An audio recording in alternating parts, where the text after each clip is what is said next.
Hello दोस्तों, नमस्कार। तो एक बार फिर से स्वागत करते हैं आप लोग का हमारे इस छोटे से परिवार SM मास्टर क्लासेस में।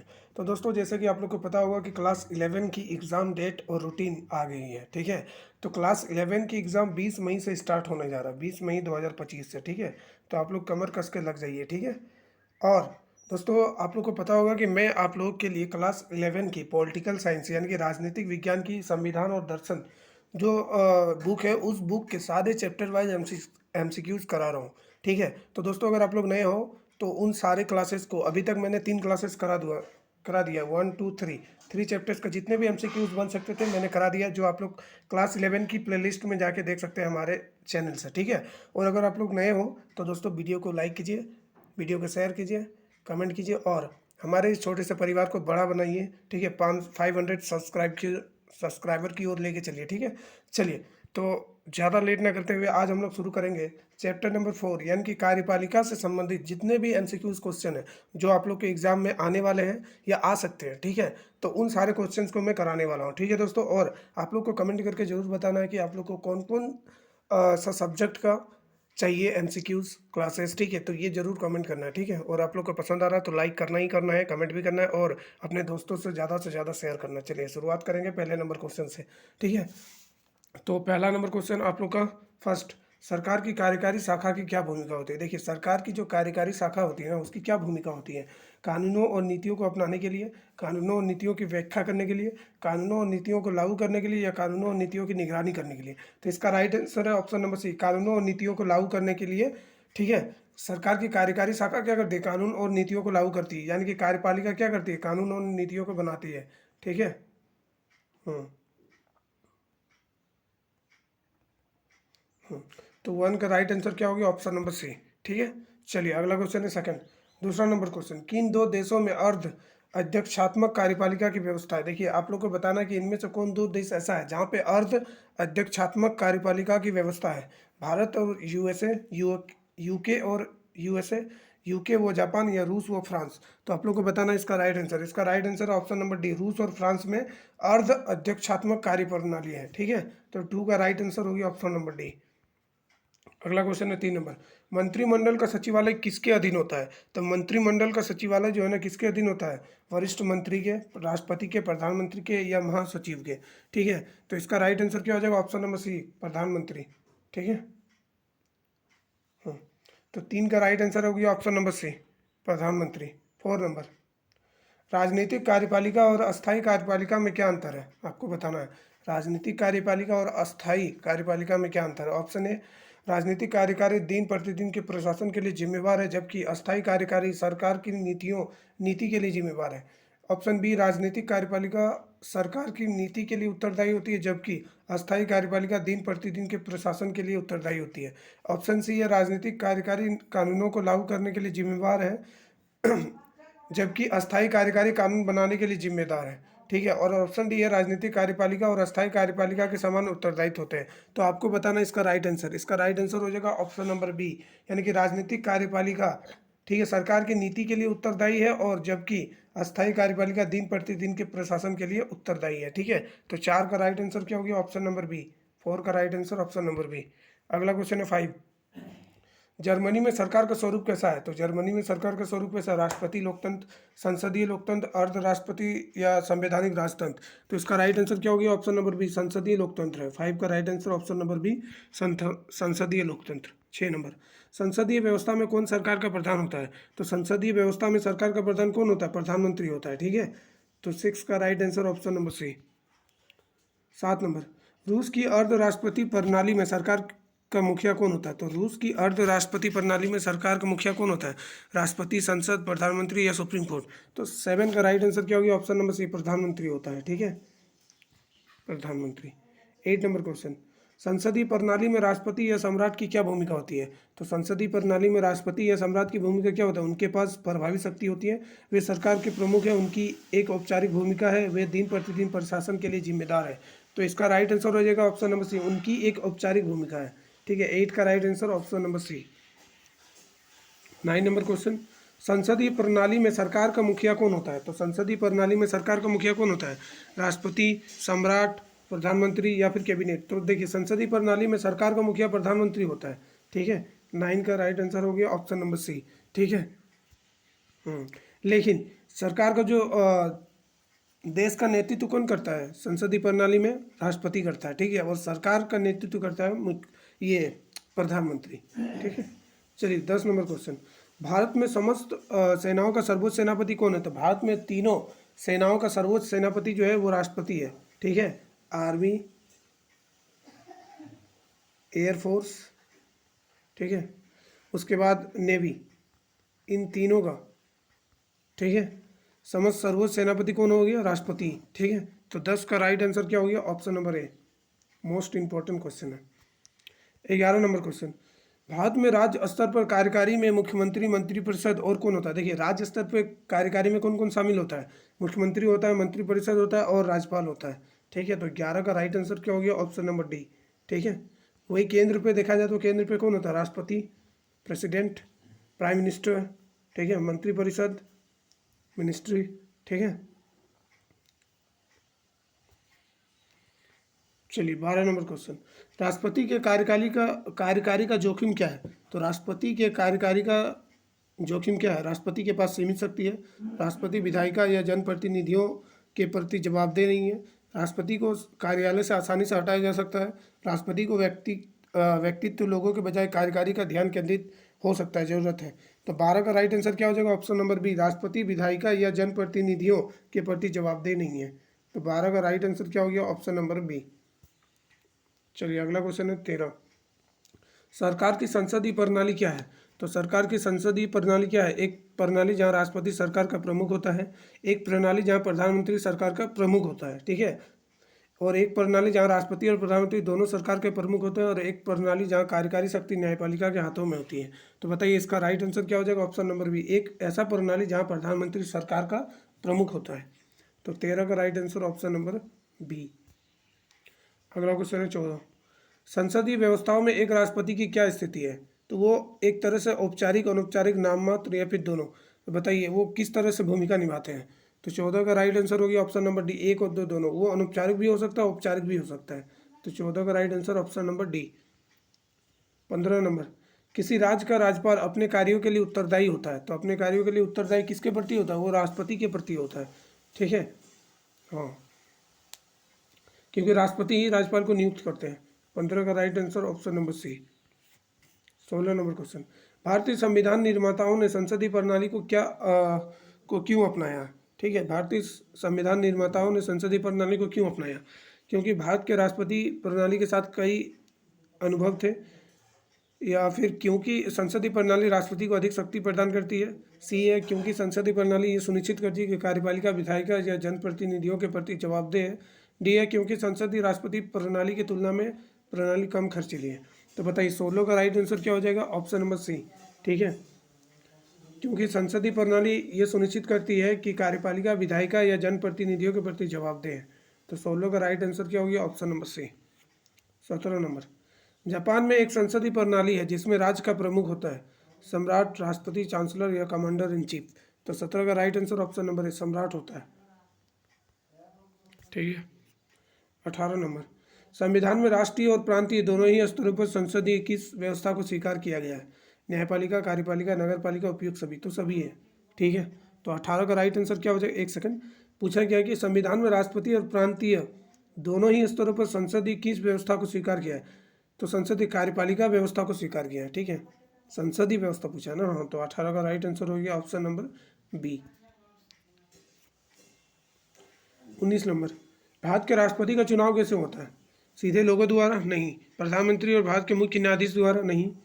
निर्वाचित विधायकों और सांसदों द्वारा? मंत्रिपरिषद द्वारा। तो ऑप्शन नंबर सी, निर्वाचित विधायकों और सांसदों द्वारा राष्ट्रपति का चुनाव होता है। ठीक है, तो 19 का राइट आंसर हो गया ऑप्शन नंबर सी। और एक चीज़ याद रखना है, राष्ट्रपति के चुनाव में संसद के दोनों सदनों के निर्वाचित सदस्य शामिल होते हैं। ठीक है, लोकसभा और राज्यसभा के निर्वाचित सदस्य। ठीक है, दूसरी बात क्या है कि जो विधानसभा होते हैं, विधानसभाओं के निर्वाचित सदस्य, ठीक है, विधानसभाओं के भी निर्वाचित सदस्य ही आएंगे।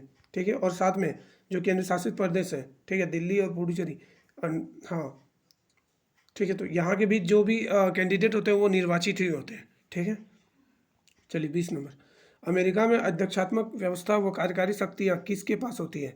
तो वो राष्ट्रपति के पास होती है। 20 का राइट आंसर हो गया ऑप्शन नंबर ए। ठीक है।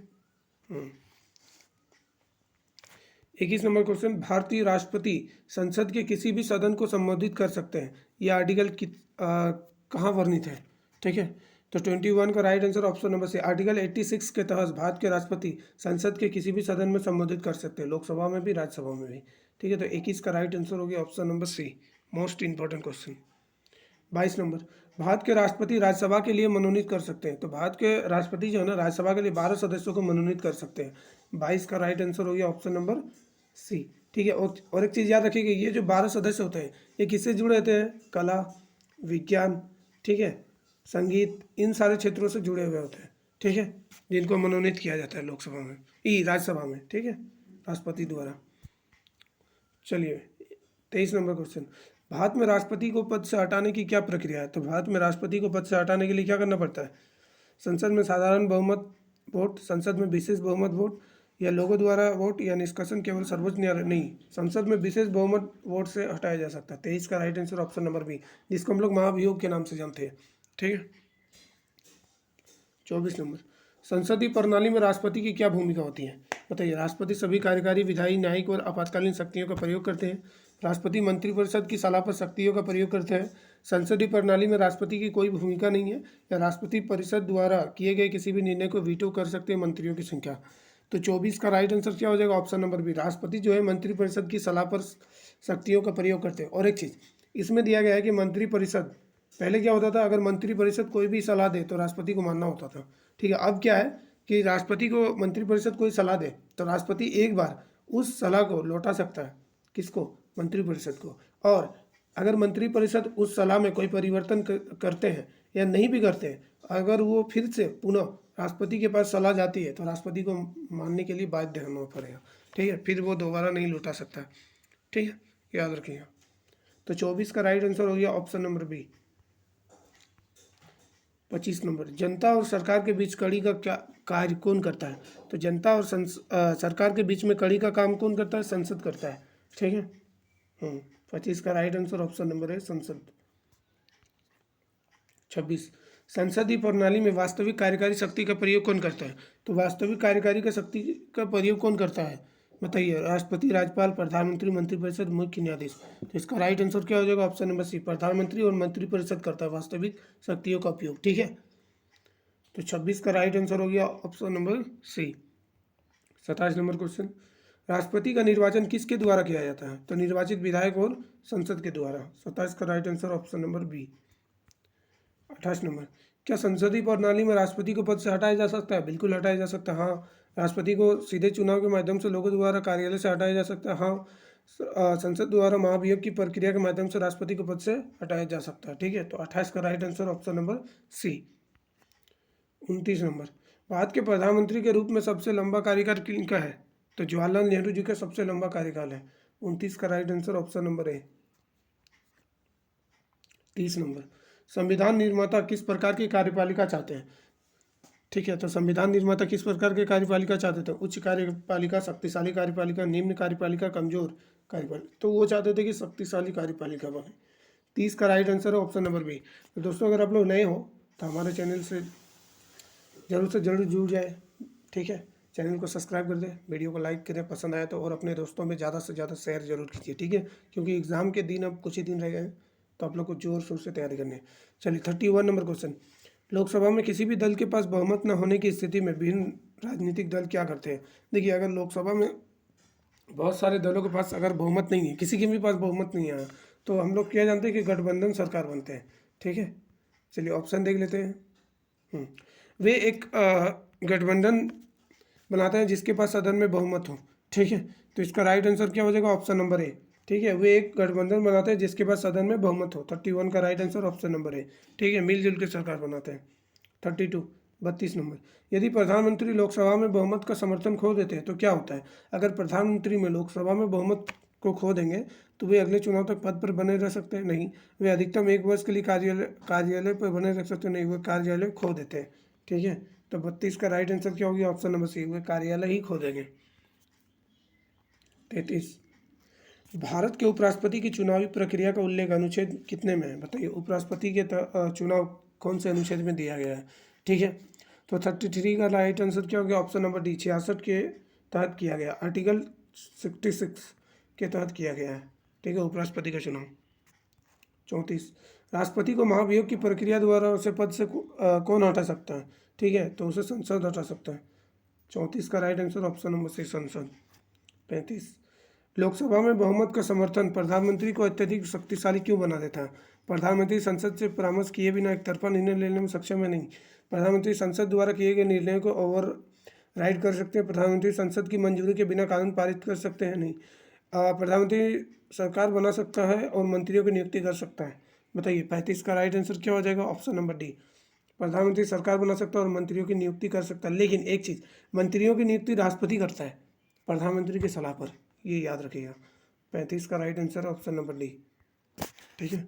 यहाँ पे पूर्ण रूप से प्रधानमंत्री नियुक्ति नहीं करता है, राष्ट्रपति करता है, बट राष्ट्रपति प्रधानमंत्री के सलाह पर करता है।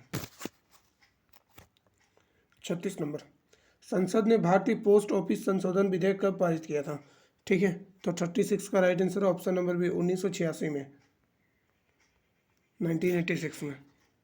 चलिए 37 नंबर, कौन से अनुच्छेद राष्ट्रपति को शक्ति और पद प्रदान करते हैं, बताइए कौन से अनुच्छेद। अनुच्छेद 15, अनुच्छेद 10, अनुच्छेद 69, अनुच्छेद 74। तो 37 का राइट आंसर ऑप्शन नंबर सी,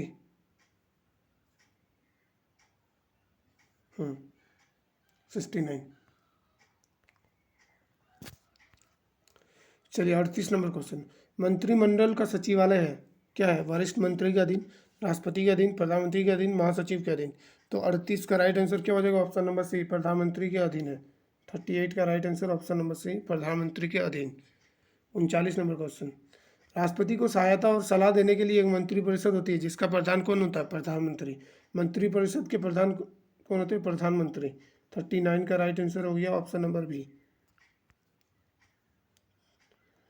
चलिए 40 नंबर, भारत के राष्ट्रपति राज्यसभा के लिए मनोनीत कर सकते हैं 12 सदस्यों को करेंगे, ठीक है।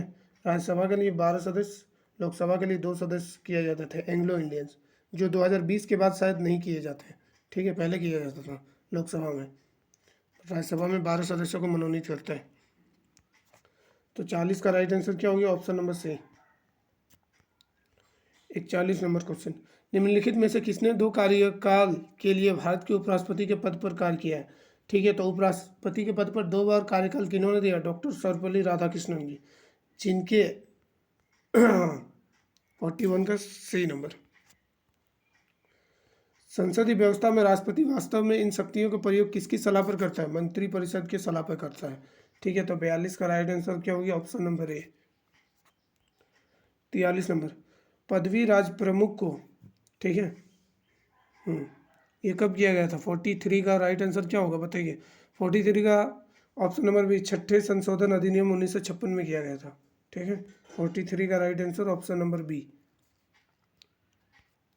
चलिए 44, राष्ट्रपति को हटाया जा सकता है राज्यसभा द्वारा, लोकसभा द्वारा, इलेक्टोरल कॉलेज द्वारा या महाभियोग द्वारा। तो इसको महाभियोग द्वारा हटाया जा सकता है। 44 का right answer option number D. और एक चीज़ याद रखिएगा, महाभियोग का प्रस्ताव लोकसभा या राज्यसभा दोनों में से किसी में भी लाया जा सकता है, ठीक है, ये याद रखिएगा। ऐसा नहीं कि अगर क्वेश्चन कल को ये आ जाए कि राष्ट्रपति को हटाने के लिए महाभियोग का प्रस्ताव केवल लोकसभा में ही पहले लाया जा सकता है, तो ये गलत हो जाएगा, ठीक है। ये लोकसभा में भी आ सकता है, राज्यसभा में भी, किसी में भी आ सकता है, ठीक है। 44 का right answer option number D. 45, संघ की कार्यपालिका शक्तियाँ किसके पास होती है, तो संघ की कार्यपालिका शक्ति किसके पास होती है, प्रधानमंत्री के पास होती है कार्यकारी शक्ति। 45 का ऑप्शन नंबर ए।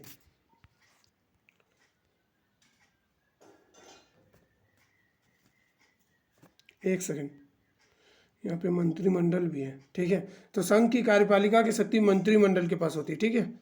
45 का राइट आंसर हो गया ऑप्शन नंबर डी, सुधार कर लिए, ठीक है, क्योंकि मैंने प्रधानमंत्री बता दी, बट प्रधानमंत्री मंत्रिमंडल का हेड होते हैं, ठीक है। तो ये इसकी जो कार्यपालिका शक्ति होते हैं ना, वो सब मंत्रिमंडल के पास होती है, उसी के डिसीजन से सब कुछ हो रहा है, ठीक है, जिसका हेड प्रधानमंत्री होते हैं। अगला क्वेश्चन है 46, कार्यपालिका का क्या अर्थ है, कानूनों का निर्माण करना, कानूनों को लागू करना, बजट पारित करना, उपयुक्त सभी।